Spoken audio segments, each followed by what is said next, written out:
আরে ভাই কার জন্য অপেক্ষা করতেছে? কালকে মারা গেছে, এখন তো দাফন হয় নাই। আরে ভাই এর ছেলে আমেরিকা থেকে আইতেছে, তারপর দাফন করবে। চল আমি তোরা নেতা আইছি। ফেরেশতা আমার জন্য একটু সময় দাও, আমার ছেলে আইতেছে, আমি তাকে দেখে তারপর চলে যাব তোমার সাথে। আরে মনে হয় এর ছেলে এইটা। আরে হ্যাঁ এর ছেলে।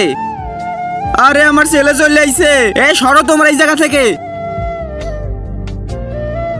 আরে ভাই ও কি করতে আছে? আরে ওর জন্য তো দাফন হইতে দেয় নাই। তার আগে দেখি আজকে মা বাবাকে কয়জনে ভালোবাসে। যদি মাকে ভালোবেসে থাকো ভিডিওতে লাইক দিয়ে চ্যানেলটা সাবস্ক্রাইব করে দাও। আর যদি দুজনকে ভালোবেসে থাকো কমেন্টে আই লাভ ইউ বাবা মা লিখে যাও। লাইক সাবস্ক্রাইব না করলে বুঝবো তুমি তোমার বাবা মাকে ভালোবাসো না।